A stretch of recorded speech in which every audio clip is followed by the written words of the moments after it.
dans l'acte que cet argent a été payé par notre client. Il vient vous brandir l'acte pour vous dire, mais qu'est-ce qui vous prouve ici que l'argent vient de Vital Kamerhe? Mais en fait, comment Vital Kamerhe est en possession de l'original? L'original est là. Comment il est en possession de l'original? A-t-il nié sa signature? Honorable président, excusez-moi, monsieur le président, ne soyez pas distrait. D'ailleurs, je connais le tribunal. Le tribunal de grande instance de Kinshasa-Gombe est réputé être un tribunal jamais, alors jamais distrait. Jamais. Faites la fierté. Monsieur le président, il dit que sa cliente s'est désistée dans l'affaire sous RPA. Combien encore? 18648. Monsieur le président, c'est une seule et même affaire entre les parties. Les numéros de rôle changent selon l'étape de procédure. Mais au fond, quand vous allez examiner l'affaire, ce sont les mêmes faits mus entre les mêmes parties. Et je vous ai dit, la doctrine dit ceci. Rubens, je vous l'ai dit de mémoire, maintenant je cite, je lis avec votre autorisation, monsieur le président. Il n'est pas douteux que la partie civile, qui ne postule que des intérêts patrimoniaux, peut renoncer à les poursuivre. Elle ne peut revenir sur son désistement, qui vaut acquiescement valable en matière civile. Il n'est pas prévu qu'il revienne. C'est du reconnu, le Code civil des obligations a prévu des dispositions. Vous avez toujours rendu des jugements sur les actes transactionnels ici. Monsieur le Président, qu'on ne nous perde pas le temps. Nous voulons aller au fond avec l'officier du ministère public. Que les confrères que nous respectons beaucoup, qui sont venus de respectueux barreaux de l'intérieur, mais qui n'ont pas respecté l'article 78 du code qui organise notre profession, se retirent. Et que les autres se retirent en même temps que eux parce que leur cliente s'étant désistée. Pourquoi l'acharnement a resté là alors que la personne qui a initié l'affaire s'est désistée et que l'autre partie vous a déjà même payé? Vous vous êtes même partagé cet argent-là. Quand même, respectons le tribunal. Merci, Monsieur le Président. Merci, Monsieur le Président. Le confrère veut retirer sa comparution parce qu'il est du barreau de Matadi.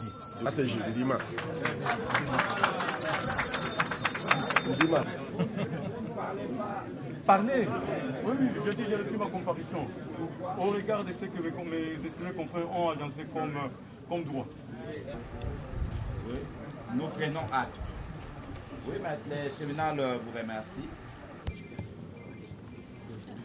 Deux questions avaient été posées par le tribunal à la partie citante, à la suite de notre intervention.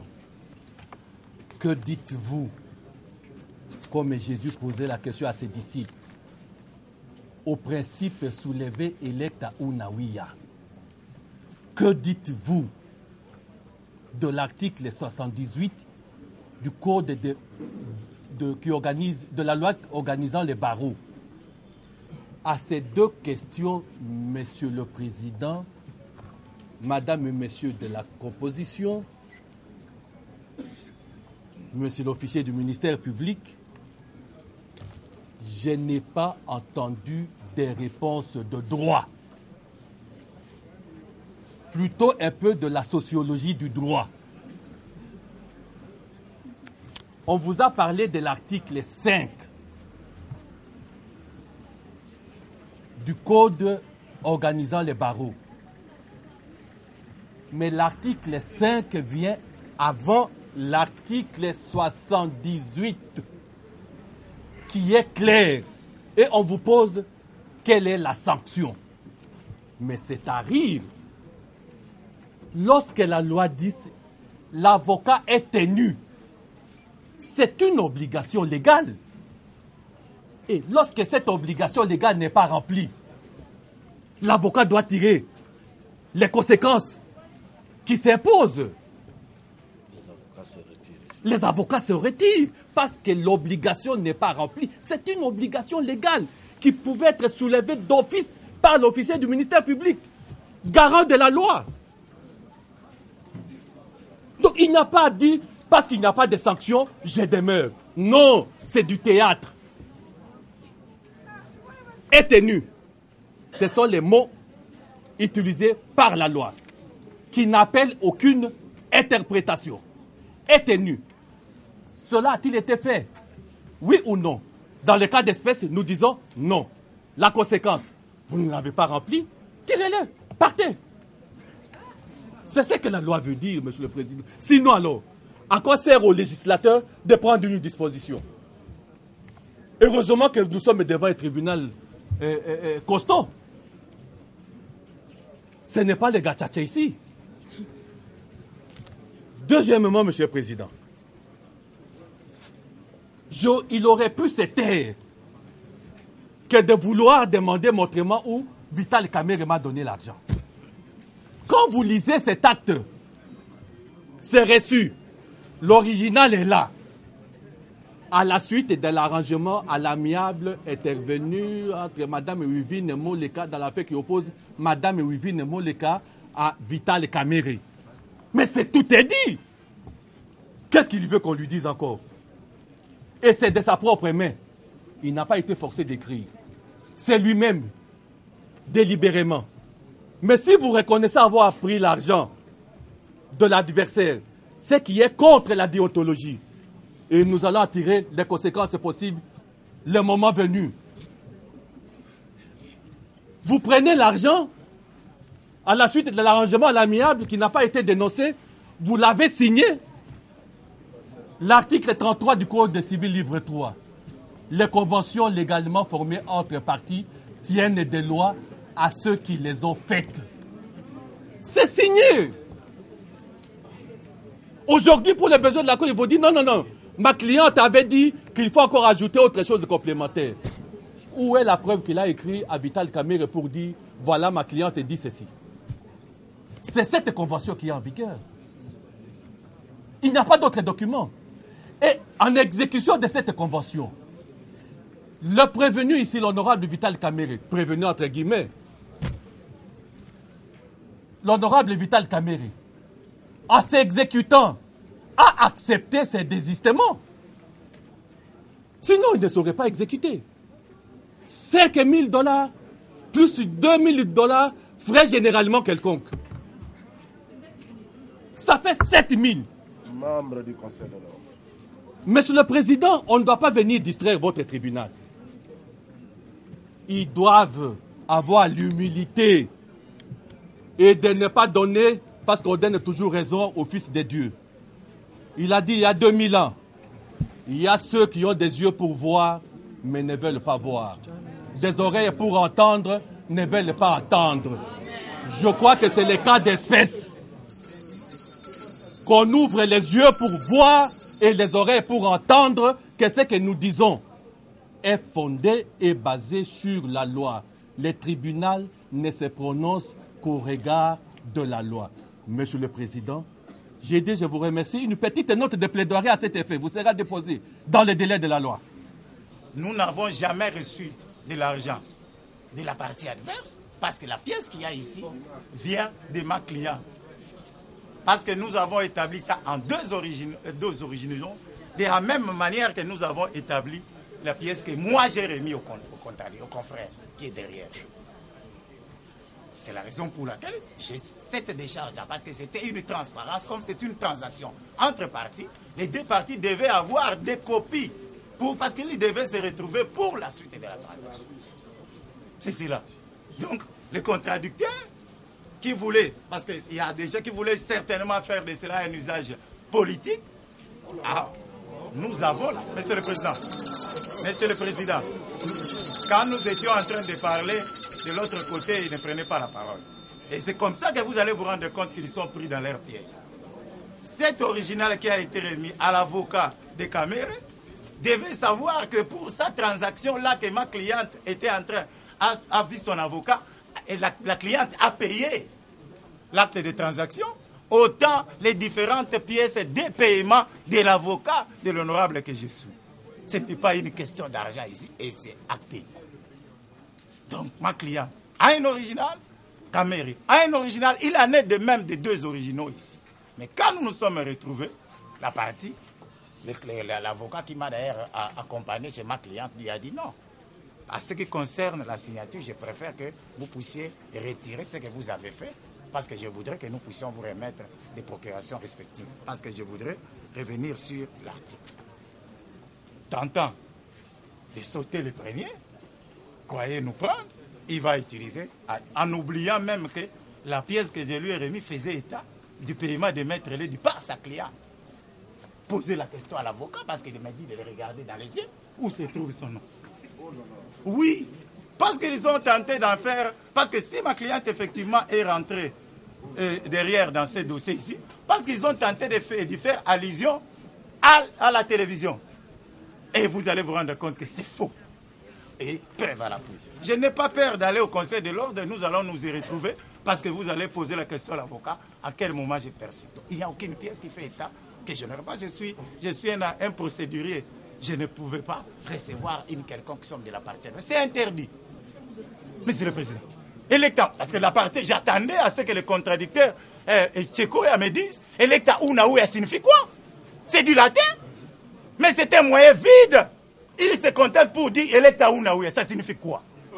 Oui, c'est le droit. Vous savez, le problème, c'est quand nous étions en train d'apprendre ces théories à l'université, on ne pensait pas qu'elles pouvaient nous être bénéfiques aujourd'hui. Que les contradicteurs disent Electa Unaouya signifie quoi? Et qu'est-ce que ça vient faire ici? C'est comme ça qu'on plaide. Oui, c'est vide. Lorsqu'on ne dit rien, je n'ai pas à répondre. Parce que quand on dit Electa Unaouya, c'est du latin. Electa Unaouya signifie quoi ici? Ça s'applique comment? Il ne le dit pas. On doit rencontrer un moyen vide. Le moyen n'est pas développé. J'attends que le contradicteur développe ses moyens. C'est comme ça que je suis un plaideur professionnel, Monsieur le Président. Lorsqu'on rencontre un plaideur, on rencontre par rapport aux moyens. Le moyen en lui-même est vide. On va rencontrer quoi? Parce que un des contradicteurs s'est retiré pour rien. Maître John Cabot aussi, il est encore dans la salle. Il peut rentrer. Parce qu'il sait que les avocats... Parce que j'ai compris qu'il a été induit en erreur par mes aînés. Il pense peut-être qu'après avoir prêté, il a prêté serment, je crois il n'y a même pas 6 mois, certainement, il ne sait pas. Je le garantis qu'il peut regagner les collectifs. L'article 78 qui est cité ici ne dit pas qu'il doit se retirer. La sanction est prévue par la loi. On n'imagine pas la sanction. C'est présent. Vous savez, quand il faut parler des faits, vous allez vous rendre compte que Maître Mayo parle à haute voix. Il en est de même de Maître Tchekoya. Mais lorsqu'il faut parler de la conséquence de l'article 78, il baisse la voix. Quelle est la conséquence? Quelle est la sanction? D'où tirez-vous la sanction du retrait de l'avocat? Monsieur le Président. On dit, voilà. Il dit, voilà, la sanction, comme la loi a dit, il faut se retirer au président de l'audience. Mais quand est-ce qu'on se présente au président de l'audience? Monsieur le Président, on ne peut pas se présenter au président de l'audience avant l'audience. C'est lui qui reçoit des civilités dans son bureau. C'est le président de la juridiction. Ce sont des usages, ce sont mes ennemis, Monsieur le Président. J'ai beaucoup d'égards, mais je crois qu'ils me le disent par oubli. Ils ont certainement oublié. Quand on dit on se présente au président de l'audience, Maître Kalombo Tambwa, avocat au barreau de Kana, n'est-ce pas là une présentation? Maître Kibelou Matota, avocat au barreau de Mbanak, n'est-ce pas ça une présentation? Mais de quelle manière et où un avocat se présente? Mais lorsqu'on est en train de débiter des choses comme ça, à la postérité, et surtout que ce sont des anciens avocats, c'est grave. C'est comme ça, une façon de dire que lorsque vous allez à l'intérieur et que vous n'avez pas présenté les civilités, vous n'allez pas comparaître. J'attends que les avocats le disent. Et ils n'ont pas répondu à l'argument quand j'ai dit que l'avocat a une vocation nationale. Qu'est-ce que ça dit? L'avocat a le droit de plaider devant les cours et tribunaux de la République. On dit, voilà, on se présente aux confrères de la partie adverse. Oui, bien sûr. Les confrères de la partie adverse sont dans la salle. Quand j'ai dit Maître Gérard Lévy, ils n'entendent pas. Mais s'ils n'ont pas bien acté la présentation des maîtres, vous êtes de quelle barre? C'est de leur droit. Mais ils n'ont pas manifesté ces désaccords pour dire qu'ils n'ont pas entendu. Maître John Kaboto, il est temps de rentrer à la barre. Vous avez été induit en erreur par les collectifs. Vous avez le droit de défendre votre client, surtout que vous venez de l'intérêt du Bas-Congo. Vous avez le droit d'être provisionnaire.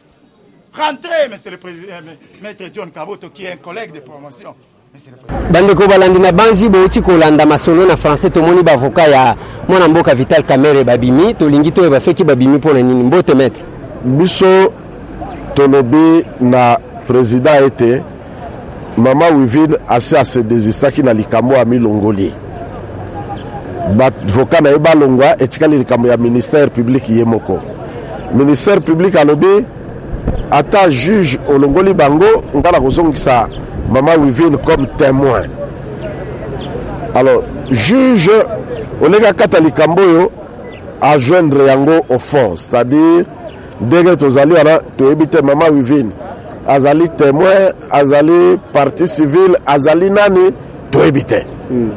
Mais bien, vous avez ici des charges, Balobi, que Mbongo wane uta pas Vital Kamerhe et uta pas Wivine mon le capon à Misala. Mbongo Vital Kamerhe azwaki original wapi avocat wana azali kokosa nzambe akopunir ye akosi président na biso po atia kombo na lokola ye mutu abimisi mosolo te mais président nde abimisaki mosolo atikali na reçu wana po ayangadi signature na ye te ayebi mokanda wana bazoloba te lakisa ngai te Vital mutu apesaki ngai mbongo. Oui, parce que na décharge bakomi te ke na mbongo ba Vital Kamerhe po na likambo kosilisa likambo entre Vital Kamerhe na Mama Wivine yango bapesaki ye mbongo soki cliente na ye apesaki ye mbongo Wivine boni mokanda no ekomi epa na Kamerhe nana ya kotika ngo kuna Kamerhe akoma kobomba mikanda wana.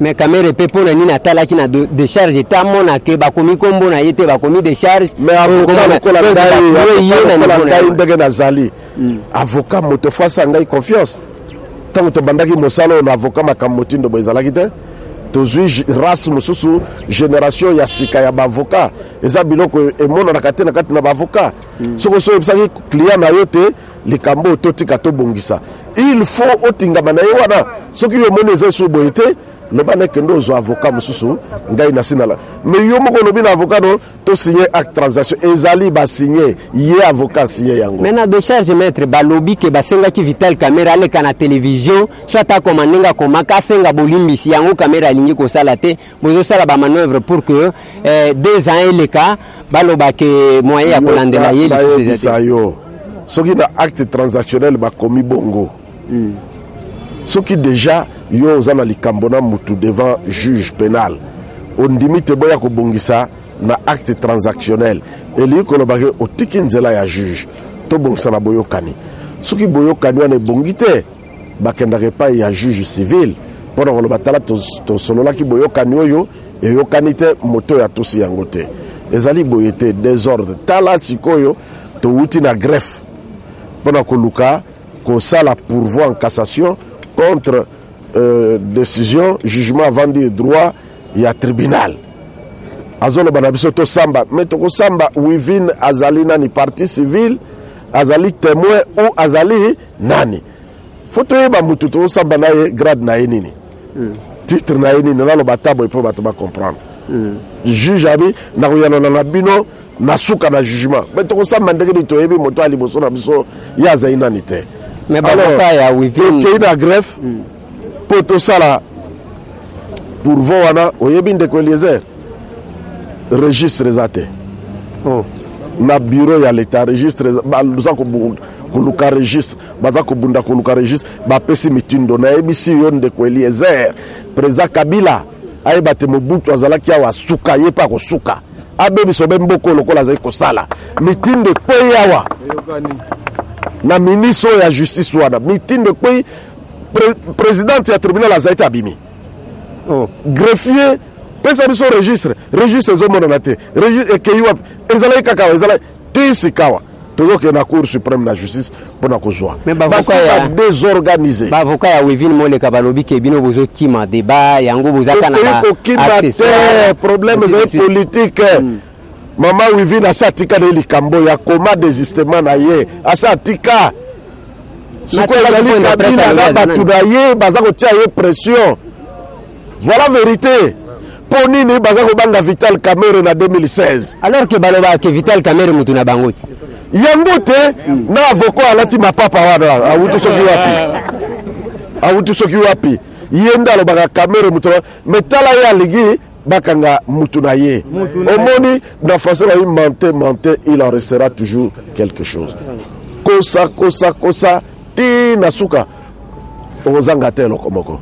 Merci maître. Merci. Voilà ba ndeko balandi to yebisa kibino ke tokoye la bino lisu likolo lisu parce que bino bato bozwa biso na musala. Ndenge ezali. To ende pona kozwa o ezali koleka wana bo uti kolanda bongo avocat maître Mayo o aza député national et puis azali pe avocat ya mwana mboka Vital Kamerhe etikali tozwa pe ba avocat ya mwana mboka Wivine Moleka toyoka soki likamango eza ndenge nini. Mais bosolo il faut yebana na kati ya dossier oyo. Bandeko balandi na banzi to ebisi bino ke tolingi tozwa bongo ba avocat ya mwana mboka Wivine Moleka na oyo zali koleka yango to profiter même na couloir tozwa ye kaka tala eza pasi pona kozwa ye mbote maître maître tomoni awa neti bol makambo ekotambola malamu te na kati ya procès oyo eloko nini elingi e bloquer procès pour que se dérouler. Eloko ya mabe jusque là ezate tribunal azui bongo mokano ya ko suspendre pour aloba est-ce que il faut ba examiner ba dossier mibale parce que tozana ba dossier mibale dossier moko eutaki na tribunal de paix ya Ngaliema dossier mususu eutaki na tribunal de paix ya Gombe. Donc wana ba discussion ezaka bongo na tango ya makambo ya justice ezata tozana ba question ya procédure ndetoloba. Donc avant na no juge akota na kati ya bozindo esengeli abombisa procédure. Est-ce que akosala ndenge nini akozwa dossier uti na Ngali na Gombe asangisa na oyo Ngaliema parce que awo ezaki na appel. Ba avocat ya parti Kamerhe balobaki que dossier longo na Gombe eya na grande instance. Et comme une grande instance, on va l'habiter, on va l'indiquer à la grande instance pour bazon qui s'en va Ngaliema. Donc jusque là, problème il y a ma casse exacte, ils ont un argument, il y a un parti, n'a pas parti, et juge à quoi ça, et ça la kaka bongo. Peut-être que ils ont mais ça il y a binoté. Donc avant il y a beaucoup de comme la bozindo, batala kaliboso procédure. Et puis nous se occuper aussi la kaka la procédure. Procédure peut bloquer même le dossier la fin. Donc yango ezaka penza la litomba mingi la juge abanana kolongola ama bambeba oyo ko kamngama na procédure pour permettre à ensemble salikambo bo senge maître tango zoloba et puis nazomona neti oza l'aise alors que na kanisa ki okoka kozala l'aise parce que toyoki makambo bien que biso toyoka ka français na pasi toyoki tomoni document yo ozwa déjà mbongo $5,000 ozwi mbongo ne bilikambo esili osigné na ko-signé lelo lingo wanga nango liboso ya batu liboso ya ba juge et puis eloko nini ezongi na tuna kibino na point de presse eloko nini eza sima na bino oyo yake bosi bo désister bo renoncer na makambo yeko zongela ngo lisusu non bapanzi sango sengeli bolo baka makambo na solo document moko elobi te bazwi mbongo dossier si oh tomoni décharge balakisi décharge ya $5,000 soki ozali na document tanga parce que esengeli te bato ya bapanzi sango baloba likambo eza ya solo te yo sengaki yango tomoni yo na kati ya contenu ya dossier document moko te elobi bazwi mbongo bake kosala deja mbongo oyo euti epa honorable Wivine afuti baavocat na ye mpo basala transaction eza document te elobi dossier esili oui efengeli bolobaka makambo na bosolo ntango bato bazali koluka babongisa likambo bazalaka na makoki oyo esalamaka bakutana mais soki parti moko alingi asala yango lokola abimisa omoni ndeti lelo ekoretournele bango c'est-à-dire oyo bato basalaka na kuku na ndenge ya kobongisa likambo esetali baparti mibale honorable Wivine alobi nalingi nasisa likambo baavoka nde balobi te esengeli avant tosala likambo oyo esengeli tozwa mwa makoki mpo tosala acte ya transaction oyo basaleli ye esengelaki efuta nani apesaki mbongo afuti mbongo na ye afuti mais l'honorable Wivine mokolo dossier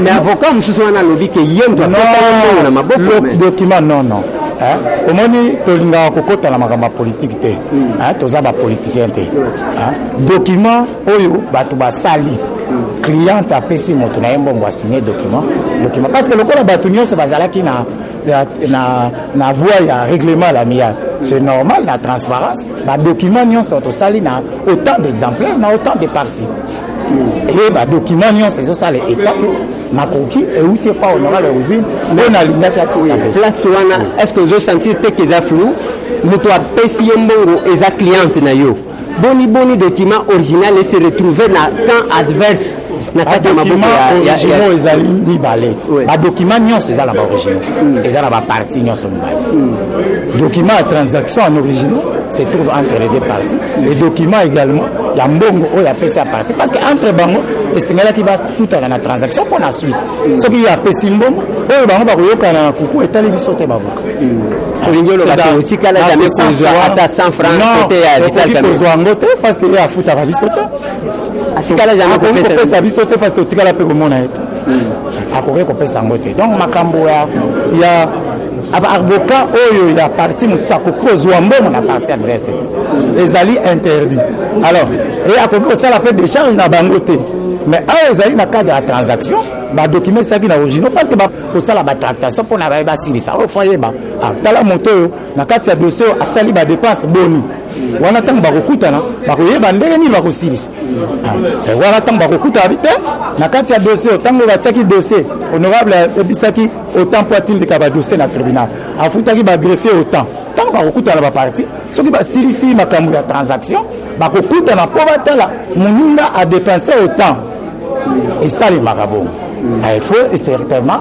bakopi bazala nango mpo bayeba régularité na badépense moninga asali mais ezali makambo nini te parce qu'il n'a jamais été question bato batika dossier sinon komona biso te et puis dans l'acte de transaction il n'est pas fait état que moto esengeli apesa mbongo parce que d'acte de transaction oyo bango basengeli basala il n'a jamais été question bato bapesa mbongo na makambo ezalaka na côté ntango ezalaka na tribunal bato babimisaka mbongo soki moto asoutenir dossier asoutenaka bato na batribunal na batribunal afutaka mbongo epa bavocat soki parti adverse alingi azwa règlement amiable il faut bayokana na ye na kuku atala ndenge nini esengeli bango wana eza babiloko ya côté adversaire akokofuta avocat mais touti kosala interview na avocat ya parti adverse maître Mayo pour ne pas le citer alobi ke ndenge makambo bozomemela yango emonani vraiment ke bazomanipuler parce que ce n'est pas ça le droit bino bana ya mikolo oyo boye na désordre na makambo ya mosala na bino parce que vous ne comprenez rien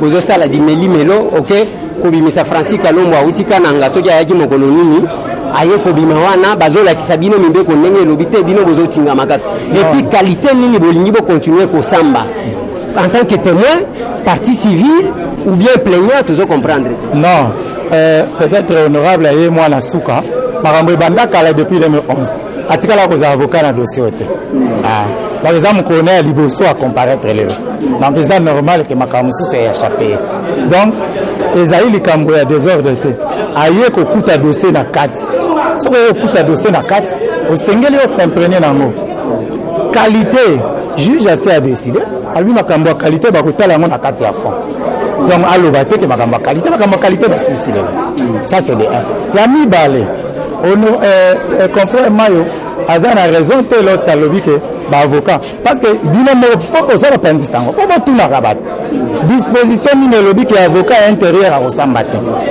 pamba te parce que bato nyonso même na ka na bango avocat azalaki arésiste ndeko léserio ozaka mopanzi ya sango alongwe dans le vide disposition batangi elobi te ke bato balongo tanga disposition yango bakoki kopesa yo yebisa honorable Mayo azala na confiance apesa yo mpe même mokolo to yango te okomona bakomi eloko te balobi ke avocat outi na intérieur esengeli ya se présenter na juge ya audience yo ozalaki na kati ya osala omonaki te base présente balobaki na bango base présente na baavocat adverse balobi te ngai intel na outi intel c'est tout ce que la loi esengi na moto auti na intérieur asala mais napesa yo exemple yo kokozala na avocat na oyebi ke avocat na azala makasi azalaka na intérieur donc soki avocat na azala makasi na intérieur osambela osusu te wana sikoyo mobeko ya mboka ekomi mabe yo ozalaka na avocat na yo kaka ya mbandaka autaka mbandaka ye nde ayebi dossier malamu est ce que ozali obligé ozali obligé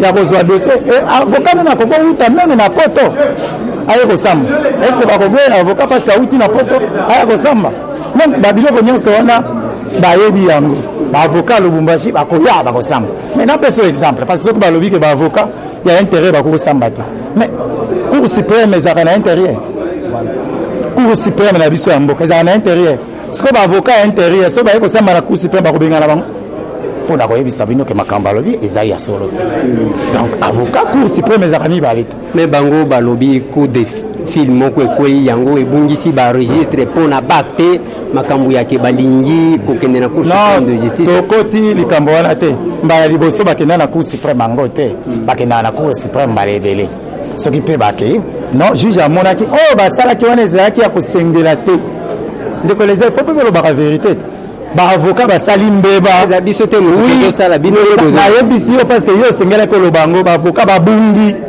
baavocat patika mere babungi basali cassation mabe juge alobi ndenge bosali basalaka bongo te engebene na mboka bokende yango bazopalangana baluka babongisa yango alobi soki boye nango nde tokokontinue bapimeli bango te mais babungi moto mpe abungaka te avocat mpe ya moto babungi bambeba ndenge loi elobaka basala cour cassation basali yango mabe esengeli bazonga bazwa appropriation mpe ya client apesi bango nde basali procuration avocat akokosala procuration te akokosala cassation sans procuration yango nde eleki bon tolingi totika yo parce que tala kaka olembi awa bandeko bazolanda yo na Kinshasa bao bazolanda yo na poto bakoti ko retenir nini na procès oyo parce que makambo ezoloba matro nazo rappeler yo ke maître Mayo oyo auti koloba liboso na yo abike Joseph Kabila mutu aza sima ya dossier oyo yango baku de file ba registre bungi pona bakte bazotindaka ba avocat ba Francis Kalombo bauti kananga na lipapa ayeko ko paraître to éviter yoske ozoloba ni te to lingi ko kokota na makambo ya considération ya moke te soki otuni ndeko aza na mbeba autaki kozwa mpasi na lokolo ekwake de temps en temps boyebaka mpe bandeko esengeli te koloba makambo ya mabe na ntina ya moto na pamba honorable esiki ozwaka likamba na lokolo opération wana esili te aza na problème ya lokolo basalaki opération yo moto opozaki bakestion mingi esengeli eza autorisé yake moto asamba na lipapa na pose yo question eza autorisé soki baraison eza fondé azali na loboko lokolo pasi parce que autaki kosala accident wana problème eza te mais likambo tolingi koloba makambo oyo esalama na 2011 makambo oyo mpe parti adverse mpe a reconnaître ke makambo eza ya solo te wana bolobi yango te alobi ke makambo oyo alobaki contre moleka ezali ya solo te na transaction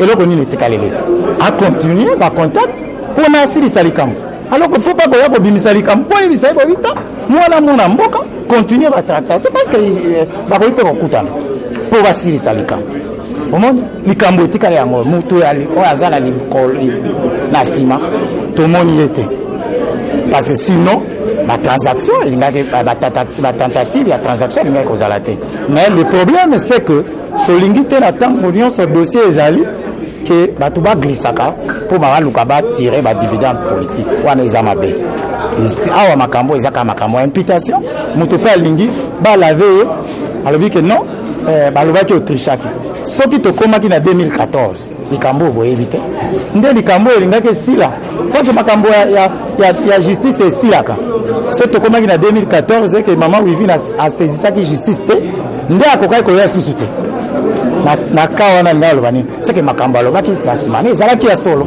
ce qui explique l'intérêt ya dossier oyo aya avant 2014 ekoma yango ezo explique kabandi na décembre parce que soki tokomaki na 2014 akokaki kofunda susu te babengaka na français prescription c'est ce qui justifie que ebimi na ntango et puis ntango mpe dossier ebimaki eloko moko mpe ezalaki te eloko moko te et puis nakoki kobakisa ke dossier elekaki na première audience de 31 décembre est-ce que oyokaki yango na bamédia c'était na volonté wana ya koluka kobongisa na kati ya libota Merci, maître. J'apprécie au bouton.